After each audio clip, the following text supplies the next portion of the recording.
मंत्री और कांग्रेस के वरिष्ठ नेता कपिल सिब्बल साहब बीजेपी पे आरोप लगा रही है कि कांग्रेस को हर एक चीज में सबूत ही चाहिए। नहीं, हम तो नहीं, इन्होंने कहा है कि 250 लोग मरे हैं। हमें क्यों? हम तो पूछ रहे हैं कि भाई आप कहते हैं 250 लोग मरे तो आपको मालूम होगा तो हम बता दें भाई हमें। भाई अगर कोई कहता है कि भाई जैसे जैसे MiG-21 ने एक F-16 को गिरा डाला, ठीक है, और अगर इन्होंने कहा कि F-16 को गिरा डाला तो हमें खुशी है, हमें खुशी है। और उन्होंने बताया कि ये देखो पार्ट F-16 का हमें मिला जमीन पे तो गिरा डाला तो हम बहुत खुश है, सारा देश खुश है। तो अगर ये कहते हैं कि 250 लोग मरेंगे तो हमारे खून जो है ना गति से बहेगा ना हमारी बॉडी में, हम भी चाहेंगे वो राहत मिलेगी, देश की जनता को राहत मिलेगी। अगर जब वाकई में 250 लोग मरे हो तो आंकड़े तो ये बता रहे हैं, हम तो नहीं बात, हम तो कह रहे हैं कि ठीक है आपने आंकड़े बताए तो हमें भी बता दीजिए।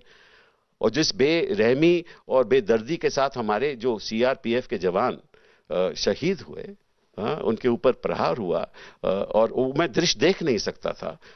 हमारी जनता को सुकून मिलेगा ना, देश की जनता को, अगर हम देखें कि 250 लोग कैसे मरे और कैसे किस बहादुरी के साथ सेना के लोगों ने उनको मारा। हम चाहते हैं, वो परिवार भी चाहते हैं कि उनको दिखे कि अगर जैसे सुषमा जी कहती थी ना कि अगर 2 सर कटेंगे हमारे जवानों के तो हम 6 वापस लेकर आएंगे। तो लेकर आओ ना भाई, बताओ हमें वो 250 लोगों की बात बताओ। हम राजनीति नहीं कर रहे, राजनीति ये कर रहे हैं कि उनका मकसद ही केवल राजनीति है, क्योंकि ये चाहते हैं कि इसी संदर्भ में सारा, बिकॉज इनका दृष्टिकोण 2019 का चुनाव है और कुछ नहीं है। वायुसेना प्रमुख ने भी कहा है कि हमारा काम सिर्फ टारगेट हिट करना, तो नंबर गिनना हमारा काम नहीं है। नंबर मोदी जी को ज्यादा मालूम है और अमित शाह को खास मालूम है, क्योंकि उनके साथ गए होंगे, कॉकपिट में बैठे होंगे और वहां उन्होंने जब गिरे होंगे ना बम, ये 7 गिरे होंगे, फिर उन्होंने गिनती की होगी कि इतने लोग मर गए, ताकि हिंदुस्तान की जनता को मैं बता दूं कि 250 लोग हमने मार दिए।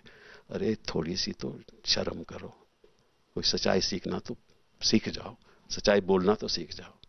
एक आखिरी सवाल है सर, कुछ दिनों में चुनाव की घोषणा होने वाले, आपको लगता है कि ये भी एक मुद्दा रहेगा चुनाव में? नहीं, मुझे नहीं मालूम, क्योंकि जो असली मुद्दे हैं वो तो रहेंगे नहीं। जो डेवलपमेंट के मुद्दे हैं, जो अच्छे दिन के मुद्दे थे, वो तो सब खत्म हो गए। अच्छे दिन की तो मोदी जी बात ही नहीं करते आपके, ठीक है ना। किसानों की बात नहीं करते, महिलाओं की बात नहीं करते, क्राइम की बात नहीं करते, ठीक है ना, गौ रक्षा की भी बात नहीं करते आज तक, ठीक है ना।